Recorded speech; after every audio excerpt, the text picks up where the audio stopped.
periodistas acá. Si llega a ustedes el próximo Snowden, eso es lo que ¿qué pasa? Si llega a ustedes el próximo Edward Snowden, ¿qué pasa si alguien de aquí, de Argentina o de donde sea, los contacta a ustedes y les dice, tengo algo que quiero publicar? Bueno, o sea, desde mi perspectiva, incide mucho en que, digamos, Snowden haya recurrido a un periodista de un país central, o sea, un país que tiene un peso político muy fuerte, como el caso de Inglaterra. O sea, si no sé, yo creo que si hubiera pasado eso mismo con un periodista latinoamericano, no sé, no hubiera generado la repercusión que tuvo. Bueno, hay distintas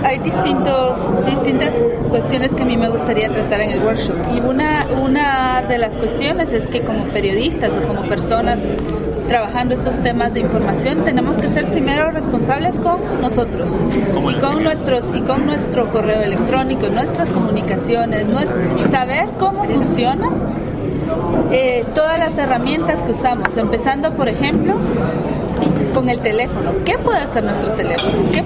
¿Qué es nuestro correo electrónico? ¿Qué herramientas estamos utilizando para comunicarnos entre nosotros y comunicarnos con nuestras fuentes? Creo que algo que hemos descuidado totalmente en el cambio de análogo a digital ha sido precisamente la protección de fuentes. Y tenemos muy pocas herramientas hoy en día y buenas prácticas periodísticas que apunten a protección de fuentes que nos contactan usando medios digitales. Ese es un primer tema que abriría una gran discusión y que no lo voy a ahondar hoy, pero que quiero que dejemos como que nos quedemos pensando cómo podemos diseñar en nuestros medios o en nuestra práctica periodística o en nuestra práctica de abogados o de todas las personas que tienen que preservar cierta información, cómo vamos a tomar medidas de higiene en nuestro desempeño digital. Así como yo pongo una analogía, todo el mundo dice, la encriptación es muy difícil, que no puedo vivir sin mi iPhone, no necesito usar esto y el otro.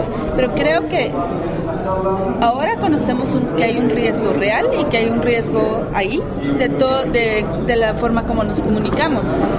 Y en la medida que adoptemos buenas prácticas, es como lavarse las manos.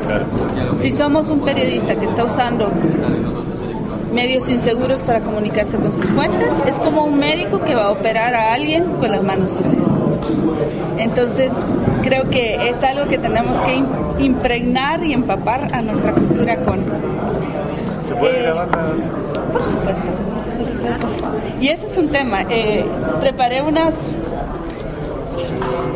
slides analógicas para que vayamos tratando los temas, pero antes de que entremos al tema de las narrativas, quería primero que hagamos una reflexión para los que son periodistas de cómo estamos operando con las manos sucias al ejercer periodismo irresponsablemente, diría yo, y no cuidar cómo nos comunicamos con fuentes que tienen información delicada. Puede que aquí en Argentina no sea tan complicado, pero ¿qué tal si llega con ustedes alguien denunciando un hecho de corrupción y deja todos los trazos digitales? Es tan fácil de detectar, es tan fácil de destapar el anonimato de alguien con comunicarnos por vía insegura. ¿O qué pasa si ustedes van a encontrarse con el testigo clave de un caso de corrupción acá y van con su iPhone encendido y lo ponen ahí?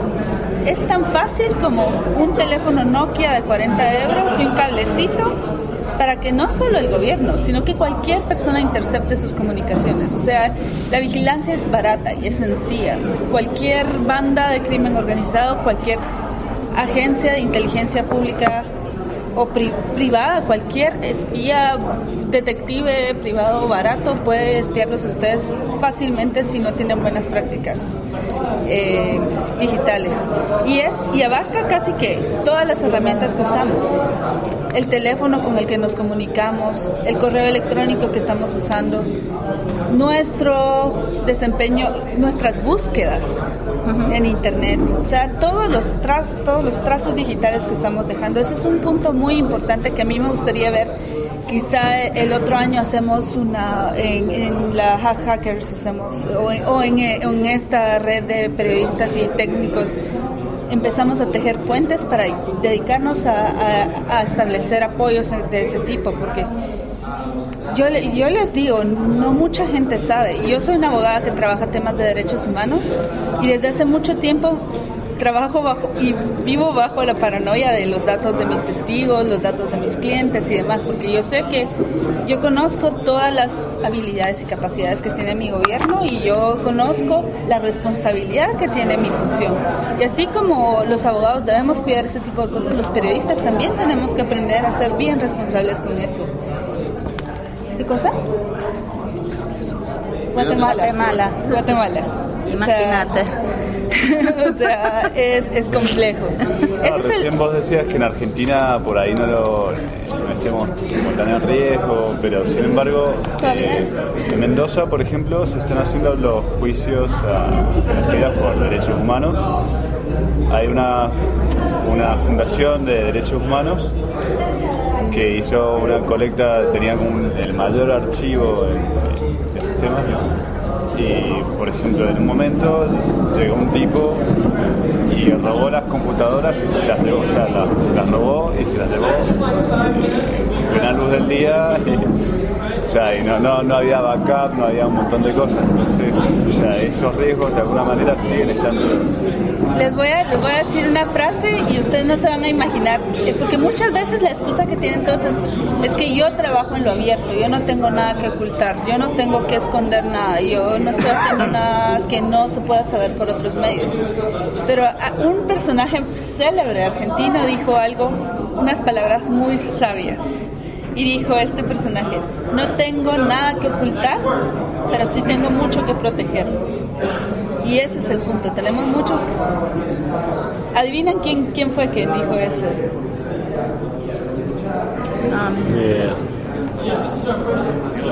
Sandro. Qué maestro.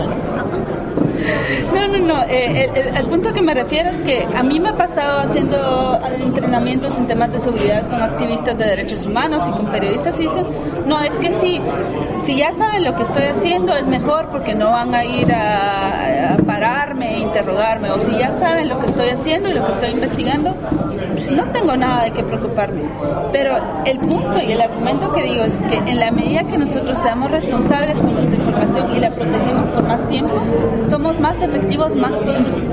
Porque si sos un periodista que va a destapar un caso de corrupción, o si sos un periodista que va a exponer como una empresa de marketing está usando los datos de los ciudadanos, si lo estás haciendo irresponsablemente, están poniendo tus cartas así para el público. Entonces, ese es otro tema importante.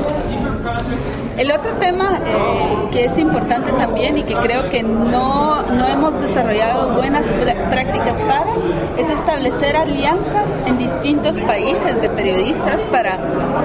Encontré esta información buenísima de Argentina, pero aquí tengo responsabilidad criminal si la publico. Pero si la publico desde Uruguay, no tengo ninguna responsabilidad penal. O creo que aún como periodistas no tenemos claro cómo opera la jurisdicción. Y en el caso de Snowden es súper interesante cómo han jugado con jurisdicciones los periodistas. Y no lo hicieron planificadamente, sino que lo hicieron sobre la marcha. Como les pararon la publicación en Reino Unido, se tuvieron que pasar al medio de Estados Unidos. Pero, ¿qué pasa si somos proactivos y como red de periodistas, técnicos y demás, desarrollamos los mecanismos que nos permitan como jugarle la vuelta a los temas de seguridad nacional que nos impidan publicar información y acceder a información que como ciudadanos tenemos derecho a saber?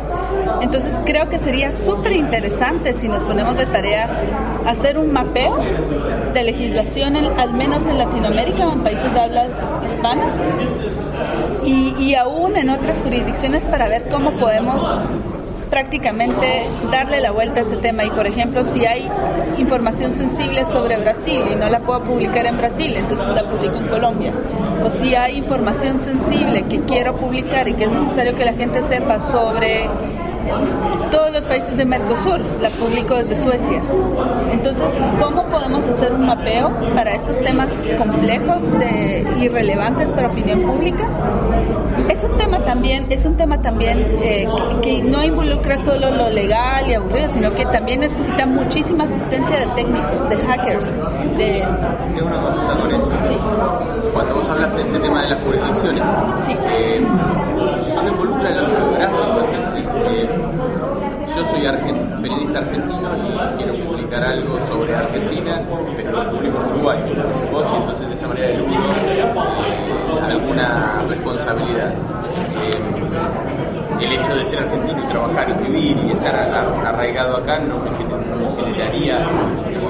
¿Qué de las responsabilidades tiene que ver con mi nacionalidad o con mi lugar de trabajo y el origen de esos datos, igual con únicamente el lugar de publicación? No es solo el lugar de publicación, ahí es donde vas jugando con todas las capas de relaciones estratégicas con otros medios, de cómo te vas a proteger como periodista, de cómo vas a anonimizar tus comunicaciones con esas alianzas que estás haciendo, de cómo vas a colocar la información en distintos sitios, y ahí es donde la nube como medio nos ayuda. Y cómo vas a colocar la información y dividir la información de manera de que no te puedan censurar. Y también el efecto espejo, cómo diseñar previo a la publicación mecanismos que te permitan desafiar la censura. Por ejemplo, si te dicen acá no puedes publicar eso y un juez da la orden, esa página va caída.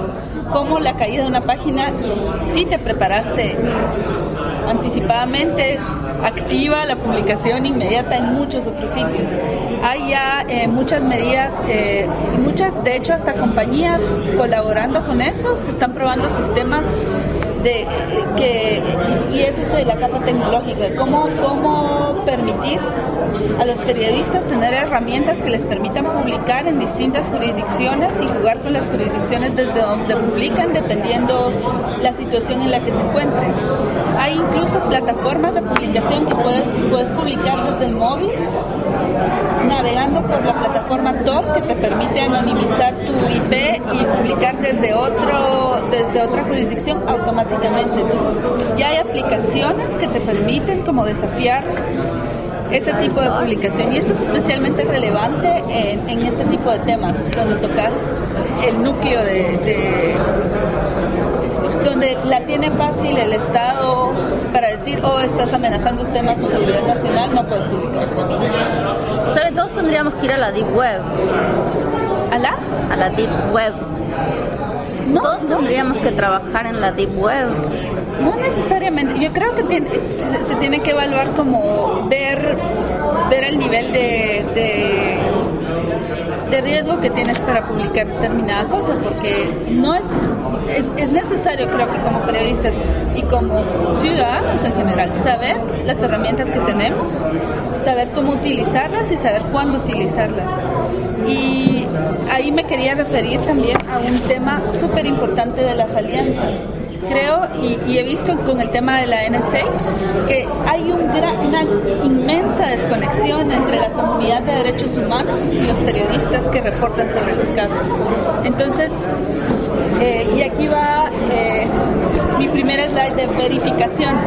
Con lo que vi del reportaje sobre el escándalo de la NSA y lo que he visto con otras compañías que han estado envueltas en escándalos donde se ha hecho evidente que se viola totalmente la privacidad de los usuarios, es que el statement de la compañía, la cosa del PR que ellos publican en su página, es lo que reportan los periodistas. Y no hay verificación de lo que la compañía está afirmando. Por ejemplo, dicen la compañía X por desperfectos en su sistema de seguridad sacó todos los passwords de sus usuarios. Luego la compañía saca un comunicado público diciendo no, nosotros no hicimos nada y tal. Y yo he visto cómo los periodistas publican, casi que hacen un copy-paste del statement que hizo la compañía. Con lo de Prism, cuando supimos que Google, Skype, los 9 jinetes del apocalipsis. Del apocalipsis estaban usando nuestros datos. Yo vi cómo los periodistas es que les doraron la píldora así y rapidito publicaron el statement de las compañías sin verificar datos. Y yo creo que eso se da porque necesitamos un diccionario. ¿Qué es el diccionario? Cuando salió todo este tema de la NSA, yo soy una abogada que hace mucha investigación en estos temas de vigilancia, sobre todo el rol de la vigilancia con la guerra contra las drogas. Entonces he leído manuales, he leído sobre el software, he leído sobre el hardware. E igual me quedaba así, leía el documento, lo volvía a leer, lo leía 5 veces y no entendía nada. Entonces tenemos una gran barrera que hace que la propaganda de una compañía que se está tratando de defender viaje mucho más rápido. Y no tenemos la capacidad en los medios locales o ni siquiera en las universidades para entender la complejidad de estos temas de privacidad. Entonces, creo nuevamente que esto únicamente lo vamos a poder solucionar con colaboración, ni siquiera nacional, sino que regional, porque es muchísima traducción técnica que se necesita para explicar bien estos temas. Es muchísima explicación de cómo funciona Internet, que ni siquiera eso entendemos bien, y cómo funcionan nuestros aparatos, nuestras comunicaciones y demás, que no tenemos.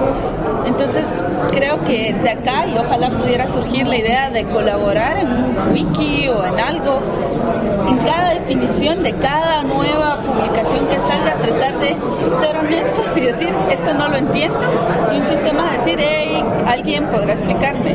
Creo que es un puente que se puede construir entre la comunidad técnica y los periodistas para ayudar a entender esto, que no sabemos ni siquiera cómo creo que hasta ahora no sabíamos ni siquiera cómo se conectaban nuestros países a Internet y por dónde viajaban nuestros datos.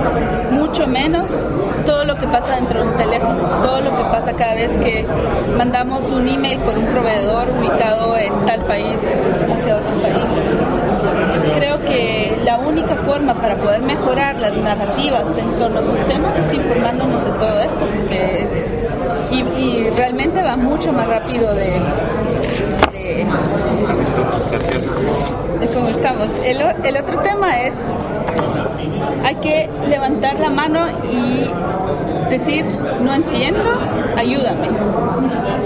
Creo que como periodistas o aún como ciudadanos o como abogados y tal, nos podemos apoyar muchísimo en las redes sociales. O sea, la magia de las redes sociales, cuando dices no entiendo qué es un IMSI catcher, no entiendo, no sé, no tengo ni la más remota idea qué es eso. Más de alguien te va a responder.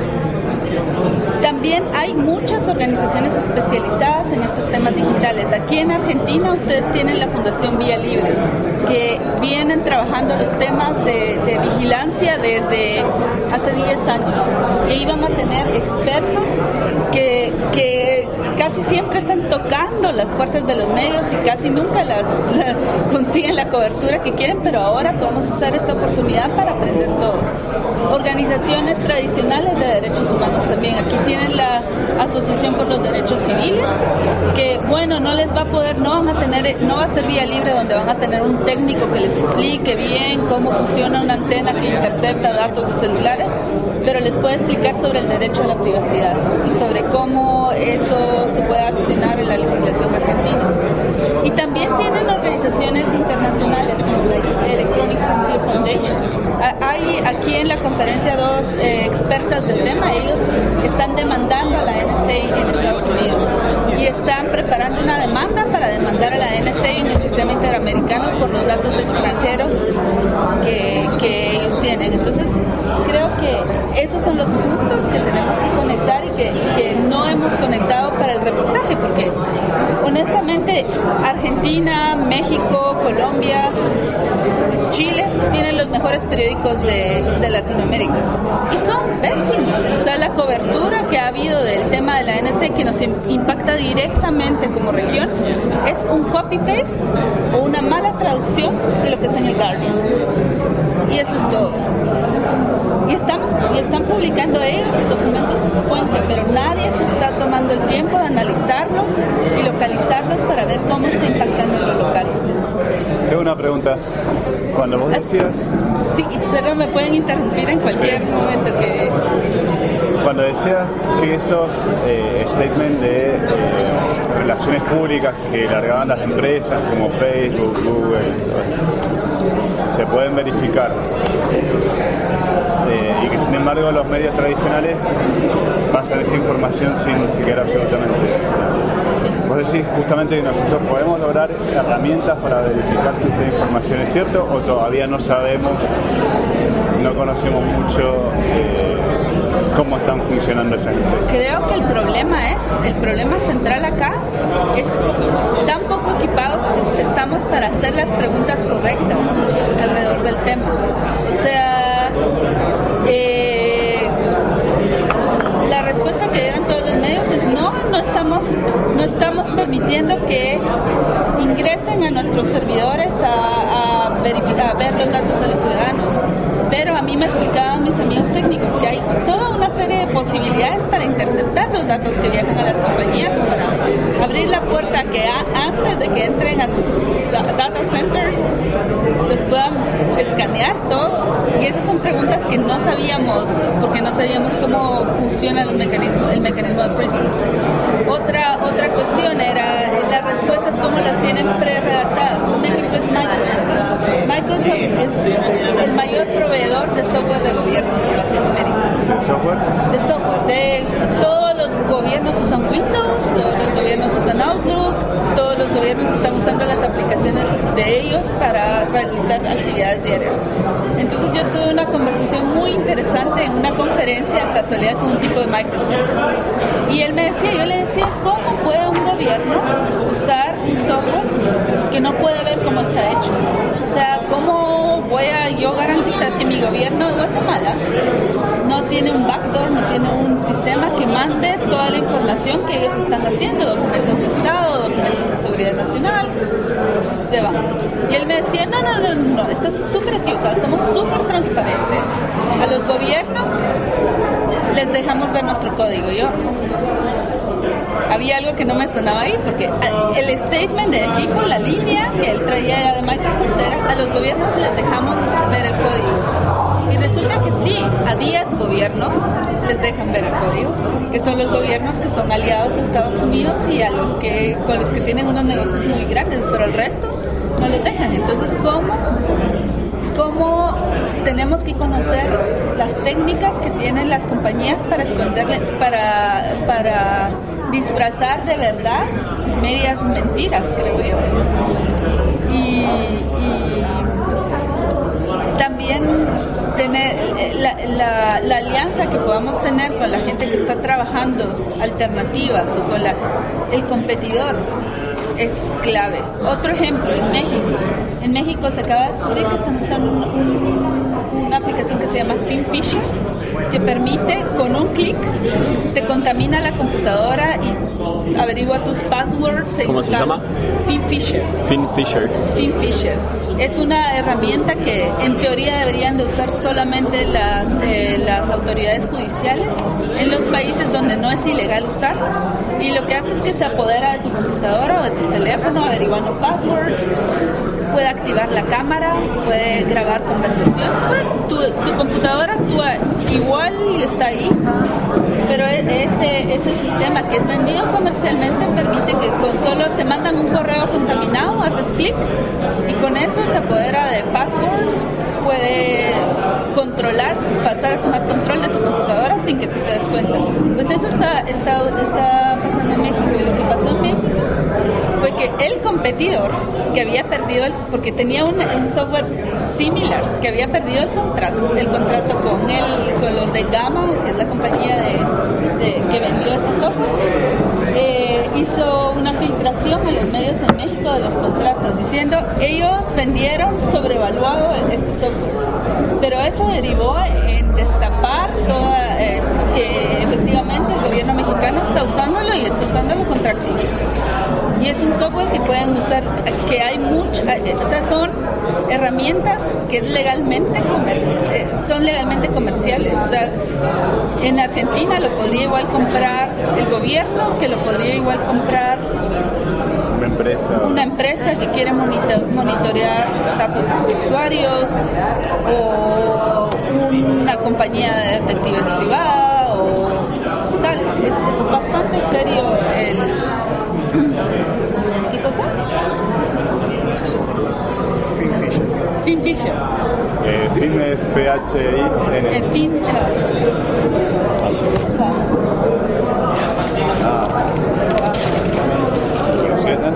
No, la busqué recién.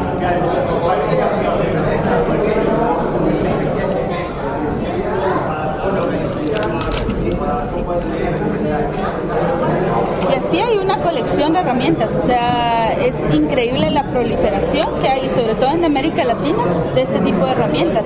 Hay herramientas que tiene la policía de Colombia y la policía de México, que lo que hace es grabar, capturar todas las conversaciones de celular, todas, en masa, escanearlas y analizar discurso. Entonces ellos detectan que el cartel de los Zetas, por ejemplo, el cartel de narco de los Zetas está usando X o Y palabra, escanean todo el audio y pueden determinar de dónde viene exactamente. Esas son igual herramientas que pueden usar privados. ¿Cómo escanean el audio? ¿Perdón? ¿Cómo escanean el audio? No sé cómo lo hacen, o sea, es como un filtro. Y eso es lo que nos alerta del almacenaje ilegal de datos nuestros, que una diversidad de actores está recolectando. A mí acá me explicaban la gente de Fundación Vía Libre cómo está funcionando el sistema BIOS. CBIOS. Que es terrible, pues, sí. Es terrible. Y uno se pone a pensar cómo... sí, es cierto que todos los líderes latinoamericanos dijeron, nos están espiando los americanos, pero ellos están haciendo exactamente lo mismo. Sí. Y luego no sé si ustedes notaron que se callaron todos. Entonces son con mi latina. Eso me lleva a mi otra.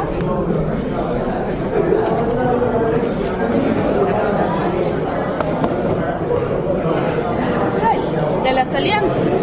Creo que como latinoamericanos podríamos, para este tema en particular de la NSA, hacer las mismas preguntas tanto a nuestras autoridades como a los actores privados, que nos permitirían como un arbolito de Navidad, ir encendiendo focos aquí y acá, que nos permitan iluminar cómo es realmente que se da la situación de la vigilancia en Latinoamérica. Porque no es solo que la NSA esté recolectando los datos de todos los latinoamericanos, sino que hay muchísima colaboración, sobre todo en los países que comparten fronteras o que comparten mercados, de todos los datos de todos los ciudadanos. Y eso se da especialmente, por ejemplo, en mi región, todas las compañías telefónicas recolectan todos los datos del tráfico de los centroamericanos y las comparten entre ellos ilegalmente. Como la recolección de huellas dactilares en Brasil, conectada con la recolección de las caras en Argentina, y la recolección de los datos de navegación por una compañía española. Combinado puede...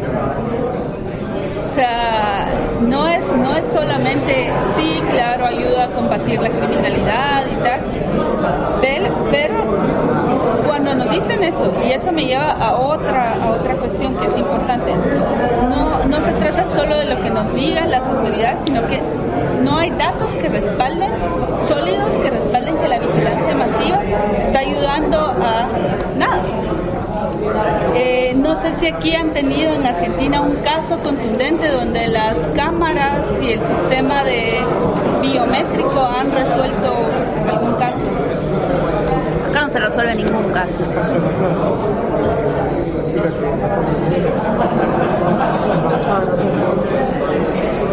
Sí. Pero y eso, y ahí volvemos al tema de los datos, porque es súper interesante. En Guatemala y en México especialmente es súper interesante. Hay 8,000 cámaras instaladas. que cuestan miles de millones de pesos mantener. Atrás de cada central de cámaras hay un montón de personal que pasa 24 horas al día monitoreando las cámaras que están instaladas en toda Ciudad de México. Y es un contrato millonario. Y se determinó que sería más barato y más eficiente tener un policía físico en cada punto de la ciudad que tener las cámaras. El ejemplo de la videovigilancia es súper básico para los periodistas. Y yo he visto ese discurso totalmente ausente en las narrativas cada vez que se instala un sistema de cámaras. Por ejemplo, en mi país, cada vez que instalan un sistema de circuito de cámaras de vigilancia es fiesta porque vamos a estar más seguros. Sin ningún dato que respalde ese, vamos a estar más seguros. Son millones de millones, es una industria de la videovigilancia que se instala para estos temas. ¿Quién las controla? ¿Qué cosa? ¿Quién controla que estén haciendo el trabajo? No solo quién verifica la efectividad de la inversión, quién verifica quién hace un estudio previo que va a determinar que colocar las cámaras en este lugar va efectivamente a solucionar un problema, y quién, porque dicen, oh no está funcionando, entonces necesitamos, lo que pasa es que no tenemos suficientes cámaras, vamos a cambiar más cámaras, o no tenemos las cámaras suficientemente efectivas porque necesitamos una cámara que no sea estática sino que se mueva.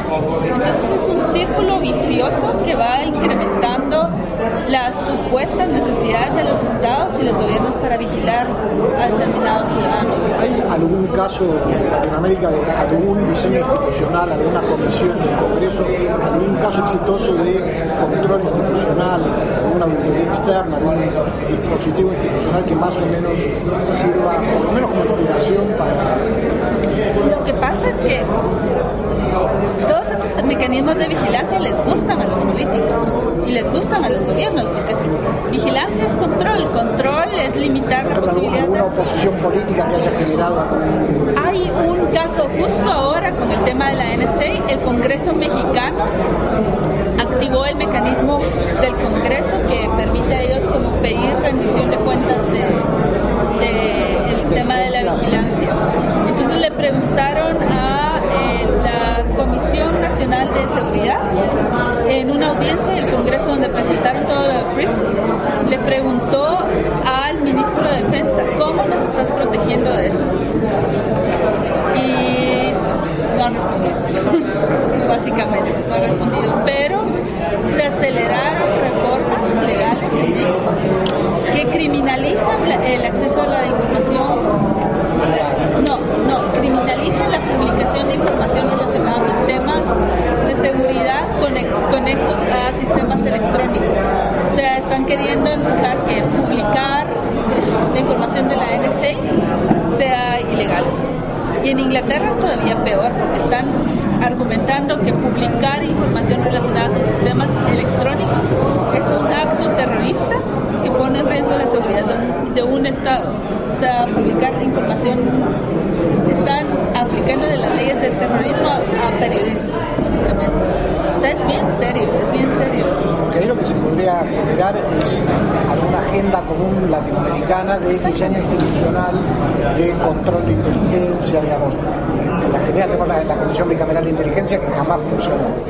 Y en los pocos lugares en donde hay comisiones o donde hay algún tipo de dispositivo institucional, en ningún lado funciona o no los hay. Entonces, tener alguna agenda común de cómo podría haber un control institucional de esto podría ser.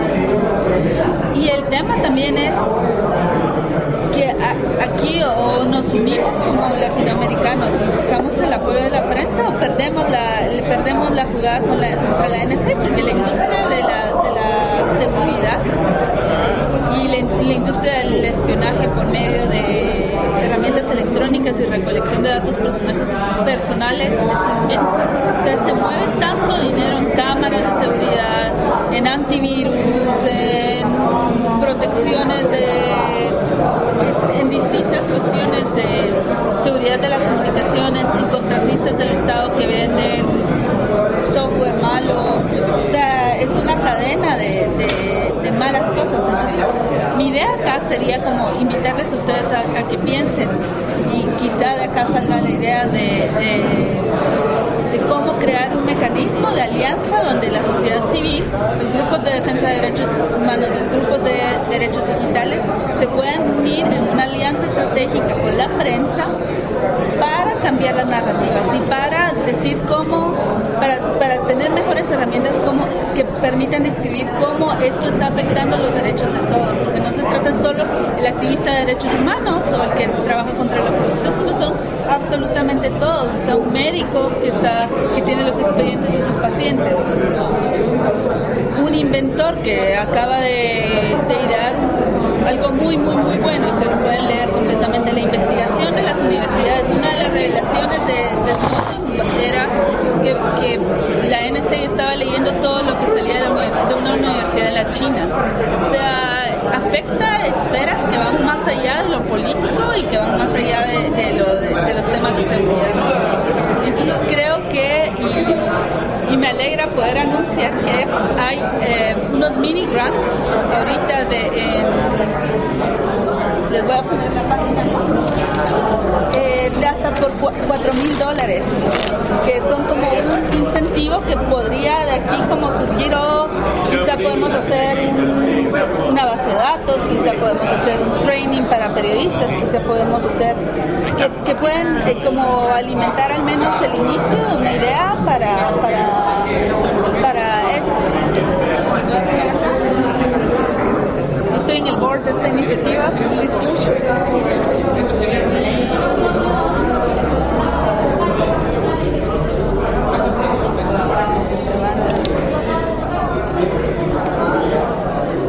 Aquí en esta página hay una convocatoria a proyectos hasta por $4,000 que traten sobre temas de vigilancia, y creo que como región latinoamericana, y ustedes teniendo la perfecta combinación entre los técnicos y los periodistas, quizá aquí incluso se pueden reunir en grupito o hacer una alianza para hacer un proyectito que nos permita hacer el diccionario de términos, o hacer un directorio de periodistas que quieran cubrir estos temas, o hacer un explicativo de todos los temas de vigilancia, o mapear las autoridades que tratan estos temas en su país o en su región, o hacer una colección de casos de cuando esto no funcionó o cuando esto fue un desperdicio de recursos, o no sé, hay muchas ideas, y creo que me parece interesante lo de la legislación comparada. Sí, no, hay muchas ideas, y lo que falta son manos que hagan las cosas, y voluntad de hacer las cosas, y sí, o sea, para cerrar, que no sé cuánto tiempo me queda, ¿sí 5 menos 20, 4:40. Antes de que abramos para discutir, me gustaría como contarles la historia de dos pueblos en mi país. Mi país no es como el de ustedes, o sea, mi país es chiquito, es violento, viene de una posguerra hacia una nueva guerra, es complejo. Es también diverso, hay 24 grupos distintos de 24 etnias distintas, y se hablan 25 idiomas distintos. Hasta 26, porque ahora tenemos una migración masiva de coreanos, entonces, nueva colonia. Pero en mi país, en la misma zona geográfica, se dieron dos casos de dos aldeas muy pobres, dos aldeas que viven con menos de $1 al día, pobres, que acaba de llegar hace 5 años la luz y tal. Como se da el gobierno local en Guatemala, es que las autoridades locales deciden de ciertos aspectos de presupuesto, y uno de ellos es el de seguridad. Entonces, estas dos aldeas recibieron dinero de la cooperación para hacer un proyecto. Una de las aldeas es una aldea perdida en el medio de la nada, decidió poner un sistema de seguridad, de cámaras de seguridad. Todo el pueblo, o sea, todo el pueblo, es una aldeíta de viven 400 personas o algo así. Hicieron el sistema, el circuito se encerrado cámaras de seguridad donde cada pinche calle tenía una cámara de seguridad. La dinámica social fue terrible porque como no entran muchos canales de televisión, tenías a la gente viendo en la tele mirándose los unos a los otros. Mirándose los unos a los otros. Y ya nadie quería, ya el noviecito que andaba con la novia ya no salía a la calle.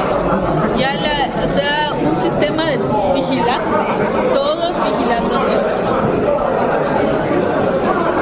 Sí, claro, la cifra de criminalidad, que habían 5 robos al año, se redujo a 3 robos al año, que fue espectacular para el alcalde decirlo. Y sí, claro, la Asociación de Municipalidades del país le entregó un premio al alcalde por la innovación tecnológica del pueblo, pero la dinámica social de estar en la calle, de estar compartiendo, se destruyó totalmente. Otro pueblo, al otro lado del lago, hizo Wi-Fi comunitario. La dinámica totalmente distinta de un espacio compartido y de usar la tecnología para sus cuestiones. Los dos son pueblos indígenas, para usar la tecnología para otra cosa. Tú mirabas, como no hay plata y hay pocas computadoras y todo, mirabas, y tengo fotos lindísimas, mirabas a las chicas en el pueblo, en el parque, donde estaba la señal más fuerte. Tenías una chica con la computadora y a 4 más acá. Y la chica enseñándole a nosotros lo que iba encontrando con la cámara. Muchos tienen parientes en los Estados Unidos, tenías a todos los chicos con su smartphone en el centro del parque porque de ahí agarraba la señal. Entonces, como que fue... una de las cosas que pasa cuando las comunidades se conectan por primera vez en internet, lo primero que usan es el pueblo. Es increíble, o sea, yo lo he visto en varias ocasiones. Lo primero que ves es si vos estás en internet y si tu pueblo está en internet. Entonces se dieron cuenta que el pueblito, casi lo único que había del pueblo era información de que turistas habían puesto, que habían visitado el lugar, o que Wikipedia, una entradita de este tamaño. Entonces ellos decidieron hacer la televisión comunitaria del pueblo. Entonces empezaron a filmar y a subir a internet cosas del pueblo. Y extrañísimo, así como la gente en el otro pueblo se miraba en la televisión para ver qué estaban haciendo los otros, ahora mirabas a todos viendo lo que habían producido localmente en internet. ¿Cómo se llaman los pueblos? ¿Te acordás? El de las cámaras no me recuerdo exactamente el nombre, el otro es Santiago Atitlán. Santiago Atitlán. Atitlán. Creo que Santiago Atitlán o Santo. Llegó a tanto el rollo de la gente que declararon internet en esa, la vía de Santiago Atitlán declaró internet un derecho humano, que es debatible, claro, pero es interesantísimo que los jóvenes indígenas que tienen por primera vez acceso a internet gratis y libre estén manifestándose de esa forma. Y eso me lleva a mí a la pregunta, bueno, ¿en qué pueblo quiero vivir? ¿En qué ciudad quiero vivir? Quiero vivir en una ciudad donde la tecnología sea las nuevas tecnologías sean algo que me permita crear comunidad y un espacio compartido como es todo esto, o queremos vivir en una ciudad donde queramos todos estar dentro de la casa o dentro de nuestras burbujas sociales, no interactuando, solo vigilando y viendo qué hacen los demás. Entonces creo que es una narrativa, dos historias distintas que se pueden contar de muchas maneras, y creo que es una reflexión porque no es algo que dependa de los recursos que tengamos o de la situación de violencia hay tantas excusas que pueden justificar tener vigilancia masiva, pero el efecto va a ser adverso, igual acá en Buenos Aires que en la pequeña vía de Guatemala que en Nueva York. O sea, esas paranoias y esa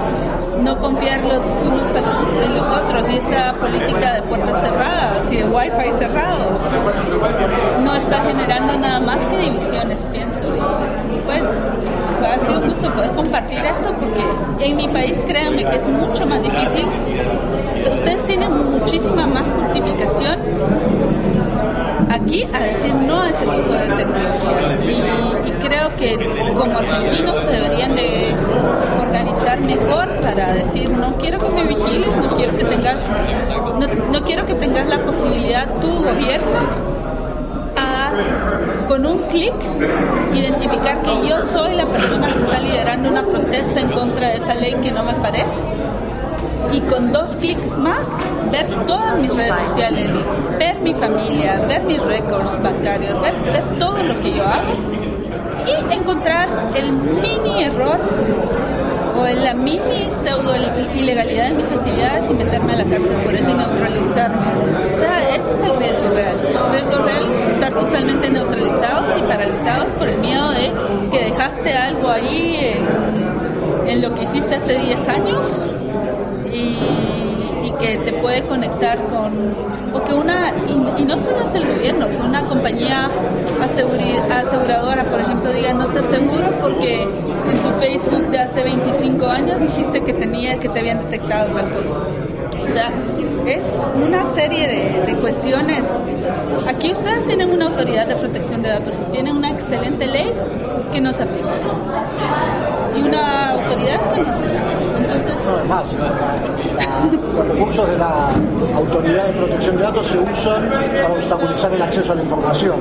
O sea, que tienen la misma, es igual que en México, que tienen la misma autoridad de... No es por eso, sino porque la autoridad de protección de datos generó un dictamen que lo usan casi como si fuera una maqueta todas las autoridades de otros organismos para negarte acceso a la información basado en que hay una potencial violación de datos personales. O sea, vos pedís un listado de contrataciones públicas, digamos, toda información pública, y hay un dictamen de hace 4 o 5 años que lo usan como si fuera una maquetita y que te contestan no te lo puedo dar porque podría afectar algún dato personal. ¿Y eso solo se arregla o con un caso en la Corte Suprema o con un caso en el sistema interamericano si aquí falla todo, ¿verdad? Sí. Y ahí es otra vez la alianza.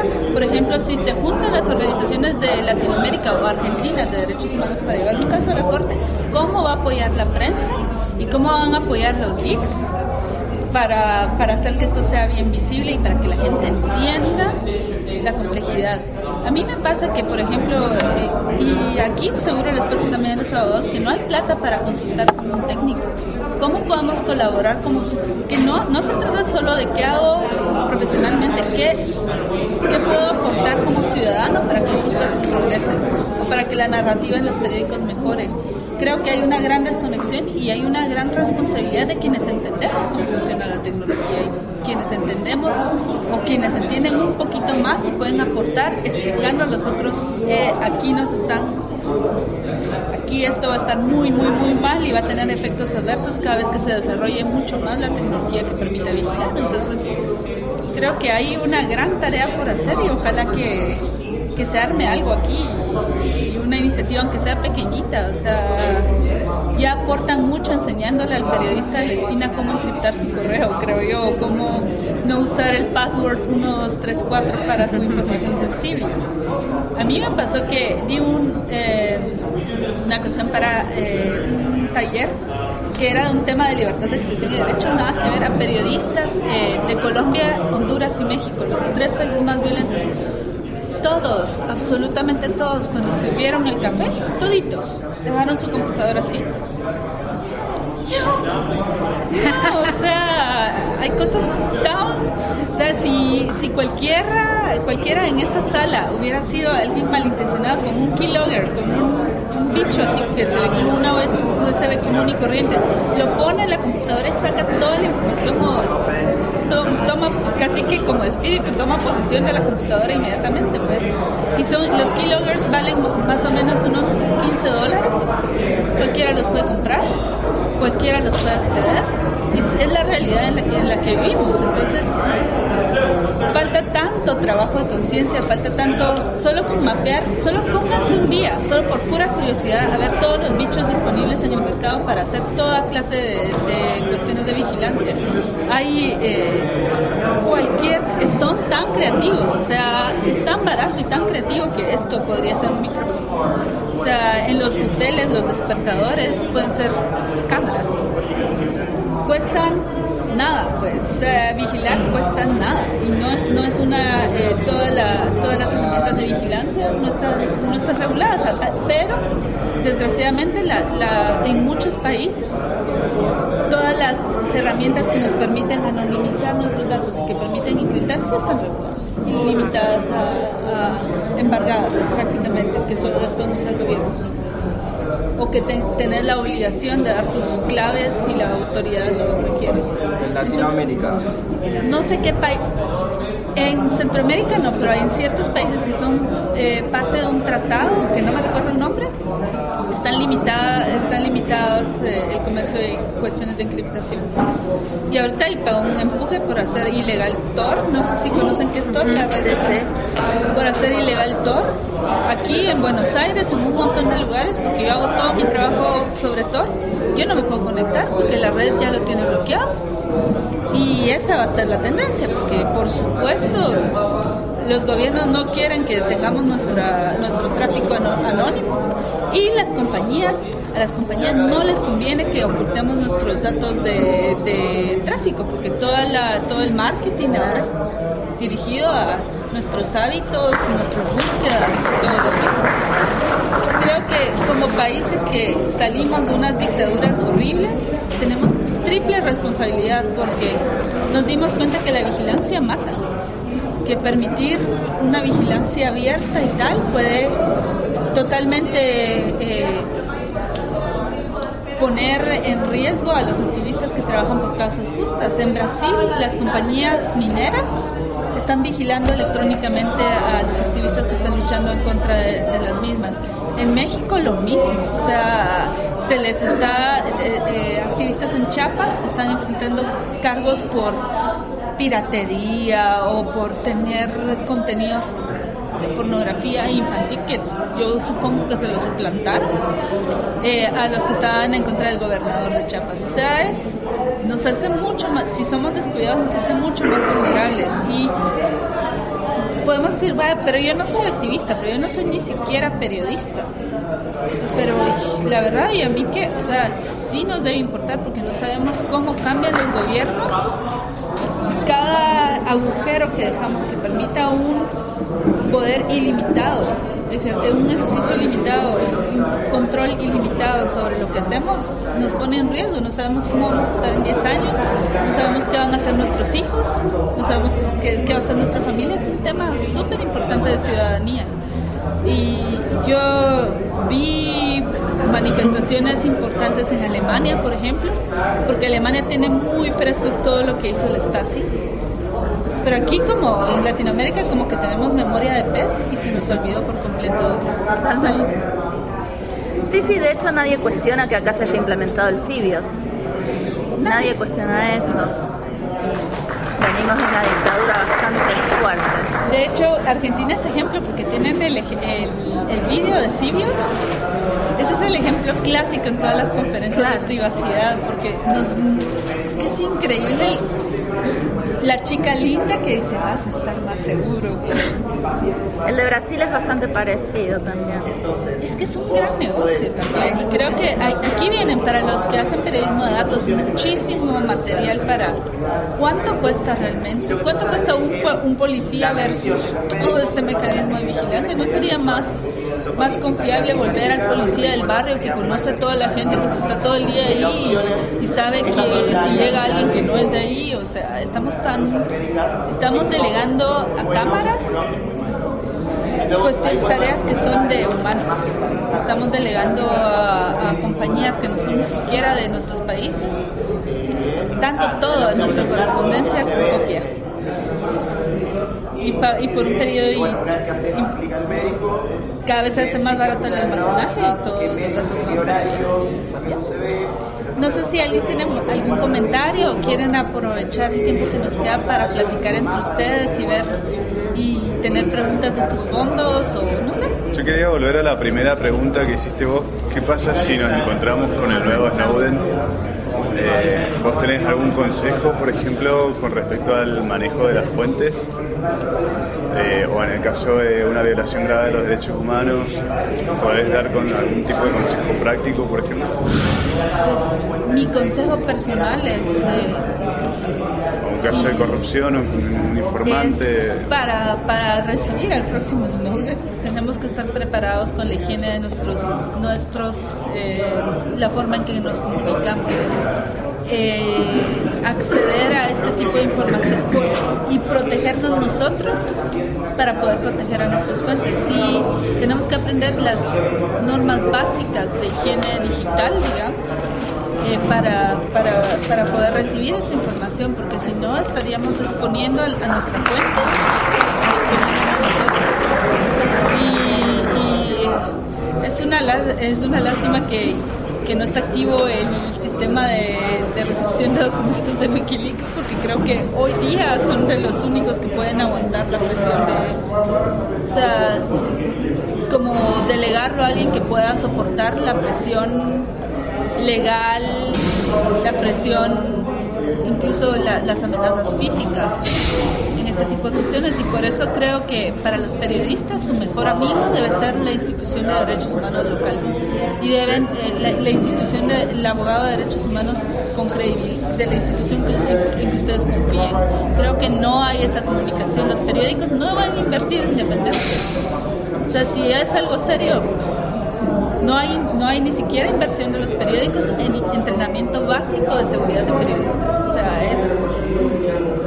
es algo que se deja delegado. Es más importante que aprendas a diseñar bonito, a hacer infografías cool, a que aprendas a cuidar tu información clave. Y creo que eso es algo que debemos de presionar desde abajo y desde afuera también, para que se tome en cuenta por los directores de los medios. Pero mientras tanto, si no lo tenés en casa, buscar tener ese contacto directo, sobre todo con abogados de derechos humanos que tienen ya los contactos y saben, conocen los mecanismos para protegerte en un caso de estos. La ventaja es que entre un abogado y su cliente hay secreto que no puede, que es en la mayoría de legislaciones no puede obligar un juez a que lo cuentes. Entonces, cuando estás enfrente de este tipo de información, lo mejor es decírselo a un abogado incorruptible, que no vaya a romper ese secreto, y decirlo en forma personal.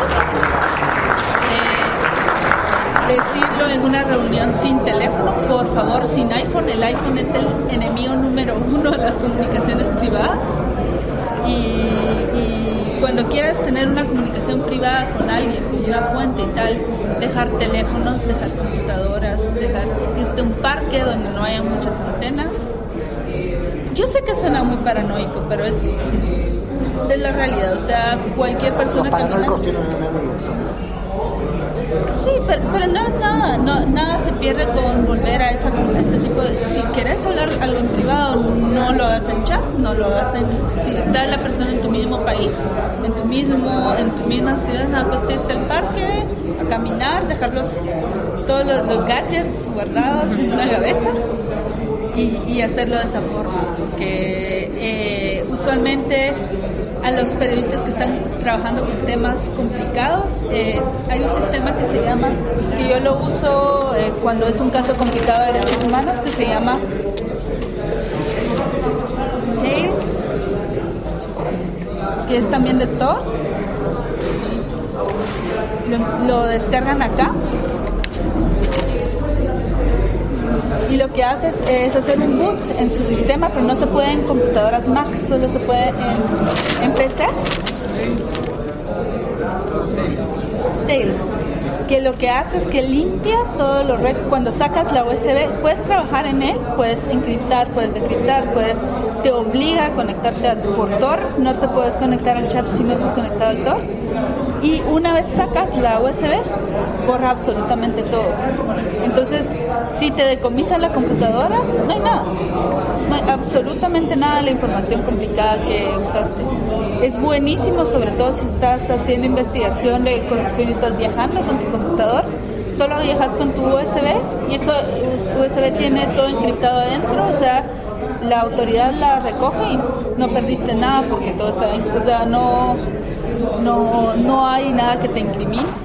La computadora no tiene nada adentro, es solo una computadora vacía y es un método bastante barato porque puedes usar cualquier computadora vieja, usada y tal, que no pasa nada. Esa es una técnica. Otra técnica es separar tu computadora donde haces todos tus web searches y tu otra computadora que usas ya para email y para chatear y todo, porque así no pueden linkear que la persona que está accediendo a este email está haciendo esta investigación, que sí lo podrían hacer. Hay muchas técnicas. Destruir tus récords de lo que estás haciendo de la investigación, triturarlos, porque a la antigua, como espiaban, era irse a buscar a la basura. Ahora la técnica que usan es al basurero de tu computadora. Pueden entrar a ver qué borraste. O sea, una computadora, aunque borraste el file, no lo borraste. O sea, hubo una charla antes de metadatos que nos hacen que tengamos todo ahí, ¿verdad? Y bueno, cualquier duda o cosas, mi Twitter es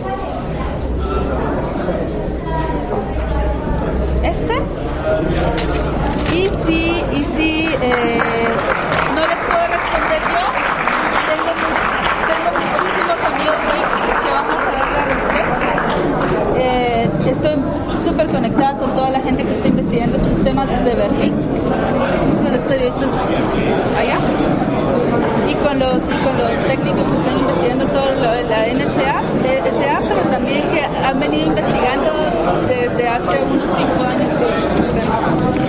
Feliz de ayudar y no se olviden aplicar a estos grants.